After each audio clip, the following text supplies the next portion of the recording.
Indian captain Shubman Gill ने ज़ोक अली को कहा है, मर्द का बच्चा बन, फेस कर, टाइम जाया ना कर।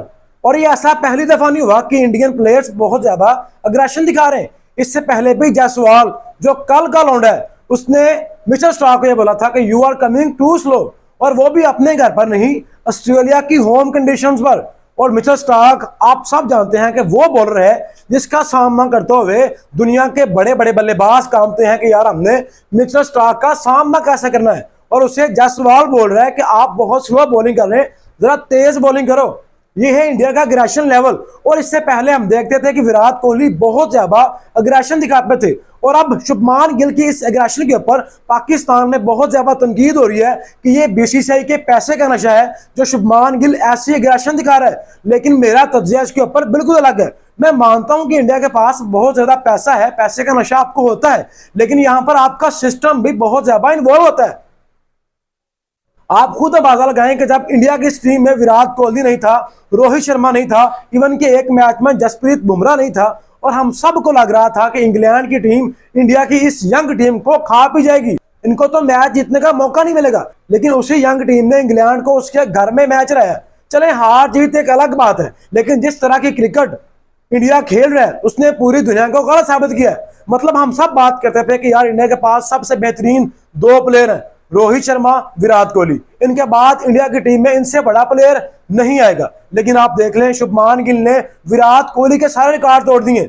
एक सीरीज में सबसे ज्यादा रन करके बैठा है, और अभी ये तीसरा टेस्ट मैच है, 2 टेस्ट मैच बाकी हैं, और उनके ऊपर कोई इंडिया में तनकीद नहीं कर रहा। कोई इंडियन फॉर्मर प्लेयर्स ये नहीं बोल रहा कि आपने ये गलत काम किया है, बल्कि उनके प्लेयर्स प्रेज कर रहे हैं, तारीफ कर रहे हैं कि यार बहुत अच्छा काम कर रहे हैं, आपको स्लेजिंग करनी चाहिए।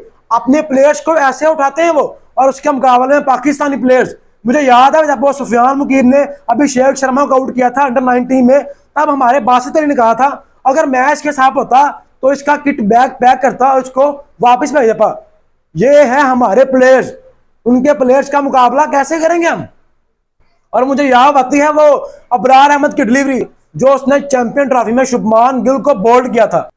वो गेंद बॉल ऑफ द टूर्नामेंट कहलाई थी, लेकिन उसके ऊपर वसीम अकरम ने तनकीद की थी अबरार अहमद के ऊपर कि आप मैच आ रहे हैं और आप ऐसे सेलिब्रेट कर रहे हैं। हालांकि उस वक्त इंडिया के 100 पर 2 विकेटें गिर गई थी, और पाकिस्तान अगर 2-4 खिलाड़ी आउट कर ले पा तो हम मैच जीत सकते थे। लेकिन हमारे प्लेयर्स ने बहुत ज्यादा तनकीद की थी और कहा था कि आपको ऐसे सेलिब्रेट नहीं करना चाहिए। इवन क्या अबरार अहमद बेचारे ने ऐसी सेलिब्रेशन करना ही छोड़ दी है। और बासित अली जो पाकिस्तान के सबसे बड़े तजियाकार हैं, जो पाकिस्तान में सबसे बड़े साइंसदान बनते हैं, जो बहुत ज्यादा पाकिस्तान टीम के ऊपर तनकीद करते हैं, उन्होंने ये बात की थी कि अगर मैं पाकिस्तान टीम के साथ होता तो मैं सुफियान मुकीम का किट बैग पैक करता और इसको पाकिस्तान वापस भेज देता।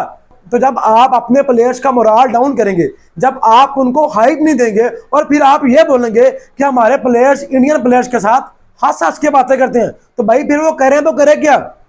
अगर वो हंस के बात करते हैं आफ्टर द मैच, फिर भी आपका प्रॉब्लम है। अगर वो मैच के दौरान अग्रेशन दिखाते हैं, फिर भी आपका प्रॉब्लम है। हमारे वसीम अकरम साहब ने तो हमारे प्लेयर्स को बंदर तक बोला हुआ है। और बोला क्यों है? क्योंकि इनको ब्रॉडकास्टर से बहुत ज्यादा पैसा चाहिए, इनको इंडिया से बहुत ज्यादा व्यूअरशिप चाहिए, इनको इंडिया से बहुत ज्यादा हाइप चाहिए, और इंडियन चैनल्स के साथ काम करना है। जब आपका सिस्टम इतना फसूदा होगा तब आप इंडिया के साथ कंपटीशन नहीं कर सकते। अब आपके पास T20 में कितने तगड़े प्लेयर हैं? आपके पास साइम अयूब है, मोहम्मद हारिस है, साहिबजादा फरहान है, फखर जमान है, और उसके बाद आपके पास हसन नवाज है। और आपका T20 सर्कल इन प्लेयर्स के बाद खत्म है। आपके पास इनके अलावा और ऑप्शन नहीं है। लेकिन आप इंडिया में देख लें, विराट कोहली रिटायर हुआ, उसके बाद कितने नए प्लेयर सामने आ गए। इवन के आपके इन 5 प्लेयर का मुकाबला एक प्लेयर कर सकता है, बल्कि वो इन सब पे भारी है, और वो है अभिषेक शर्मा। मैं यहां पर यह बात बिल्कुल नहीं कर रहा कि हमारे प्लेयर्स किसी से कम है या इंडिया के प्लेयर्स बहुत तगड़े हैं। मैं सिर्फ आपको सिस्टम का फर्क दिखाना चाह रहा हूं। अभिषेक शर्मा जिसने जोफ्रा आर्चर को निकल कर छक्के मारे, जिसने मार्क वुड की 152 पेस पर निकल कर छक्के मारे हैं, चौके मारे।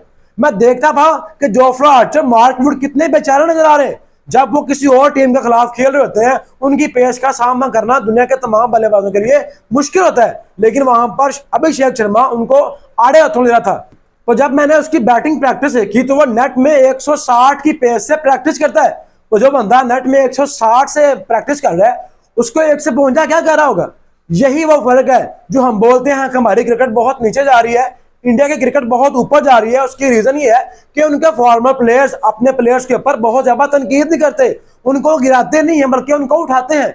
इवन क्या वीरेंद्र सहवाग, मैं ये बात मानता हूं कि इंडिया का सबसे मुंह फाट क्रिकेटर है, लेकिन आज तक उसने किसी टीवी शो के ऊपर बैठकर इंडियन प्लेयर्स को ट्रोल नहीं किया, तनकीद नहीं की। और पाकिस्तान में आप देख लें कि हमारे प्लेयर्स जब तक पाकिस्तान के प्लेयर्स को गालियां ना दें, इनको बुरा भला ना कहें, इनकी बात नहीं बनती। इनको कोई देखता नहीं है, इनको कोई सुनता नहीं है। इरफान पठान ने विराट कोहली को, हार्दिक पांड्या को ट्रोल किया था, उनके ऊपर तनकीद की थी, और इस आईपीएल 2025 में उनको कमेंट्री पैनल में शामिल नहीं किया था। उनको एक सबक दिया गया था कि आपने अपनी टीम के ऊपर नहीं बोलना। लेकिन हमारे यहाँ सिस्टम ही कुछ और है, हमारे यहाँ प्लेयर्स बनाए नहीं आते, खराब किए थे। मैं आपको एक एग्जांपल देता हूं कि 2 साल पहले जब पाकिस्तान इंडिया का मैच था, जिसमें पाकिस्तान ने इंडिया को हराया था, जिसमें वैभव सूर्यवंशी भी खेल रहा था और पाकिस्तान टीम का शाहजेब खान भी खेल रहा था, और उस मैच में वैभव सूर्यवंशी को बहुत जल्दी चलते में किया था अली रजा ने। मैं उसको जज नहीं कर रहा, वो बहुत अच्छा प्लेयर था तब भी और आज भी, लेकिन उसके साथ शाहजेब खान ने 150 प्लस रन की इनिंग खेली थी और पाकिस्तान टीम ने इंडिया को आराम से मैच हराया था। लेकिन आज आप देख लें कि शाहजेब खान की तरह और वैभव सूर्यवंशी की तरह, आज वैभव सूर्यवंशी पूरी दुनिया में सबसे तेज तरीन सेंचुरी का बैठा हुआ है। वो इंग्लैंड की अंडर 19 को खा पी के बैठा हुआ है, और हमारा शाहजेब खान कहीं पर नजर भी नहीं आ रहा। यह है आपके सिस्टम का फर्क। जब आपका सिस्टम अच्छा नहीं होगा तब आपके प्लेयर्स एग्रेशन तो क्या, आपके प्लेयर्स अच्छा खेल भी पेश नहीं कर सकेंगे, और इसीलिए हमारी क्रिकेट बहुत नीचे जा रही है और इंडिया की क्रिकेट बहुत ऊपर जा रही है। उनके पास एक से बढ़ के एक प्लेयर है। आप केएल राहुल को छोड़ दें, आप ऋषभ पंत को छोड़ दें, आप उनके सारे मेन प्लेयर्स को छोड़ दें, आज अगर इंडिया चाहे तो 2 नई टीमें बना सकता है। उनके पास इतना टैलेंट है, उनके पास एक से बढ़ के एक प्लेयर्स मौजूद है, लेकिन आपके पास टेस्ट टीम के गिने चुने प्लेयर्स हैं। आज आपका बोल दिया जाए कि हमने टेस्ट की एक नई टीम बनानी है, तो आपके पास ऑप्शंस ही नहीं है। बताएं आपके पास कौन सी ऑप्शन है? अगर आपके पास अब्दुल्ला शफीक ना हो, अगर आपके पास बाबर आजम ना हो टेस्ट में, तो आपके पास प्लेयर्स खत्म है। और मुझे याद है कि जब चैंपियन ट्रॉफी में हमारा एक प्लेयर साइम अयूब इंजर्ड हुआ था, उसके बाद हमारी पूरी की पूरी टीम बिखर गई थी। हमारे पास कोई ओपनर ही नहीं था और हमने बाबर आजम से ओपनिंग करवा दी थी, और हम बात करते हैं कि हमने मुकाबला करना ही इंडिया का। मुझे अफसोस होता है पाकिस्तान के उन एक्स प्लेयर्स के ऊपर जो बहुत ज्यादा इंडिया को हाइप तो देते हैं, जो बहुत ज्यादा प्रेस तो करते हैं, तारीफ तो करते हैं, लेकिन हमारा सिस्टम जो बहुत ज्यादा फसूदा है, जो बहुत ज्यादा खराब है, जिसके ऊपर काम करने की जरूरत है, उसके ऊपर बात नहीं करते। ये सिर्फ इंडिया के चमचे हैं। मैं बात इसलिए करता हूं कि आप इंडिया को प्रेस करें तो अपने सिस्टम की बुराइयां भी करें, लेकिन यहां पर मसला यह है कि हम प्लेयर्स के बहुत ज्यादा ट्रोल करते हैं, तनकीद करते हैं, इवन के उनको गालियां पक देते हैं, लेकिन हम पीसीबी के अगेंस्ट नहीं बोलते, हम चेयरमैन के अगेंस्ट नहीं बोलते, हम पीसीबी के सिस्टम के अगेंस्ट नहीं बोलते, क्योंकि हमारे साबका प्लेयर्स का पता है कि अगर हम पीसीबी के अगेंस्ट बोलेंगे, अगर हम चेयरमैन के अगेंस्ट बोलेंगे, तो हमें पोस्टें नहीं मिलेंगी, हमें कोच नहीं बनाया जाएगा, हमें मेंटोर नहीं बनाया जाएगा, और जो हम लाखों रुपए महीने के कमा रहे हैं, हमारा पैसा बंद हो जाएगा। इसीलिए ये प्लेयर्स को तुन के रखते हैं, लेकिन पीसीबी, हमारी मैनेजमेंट, हमारा जो फसूबा सिस्टम है, उसके ऊपर कोई बात नहीं करता। और यही वजह है।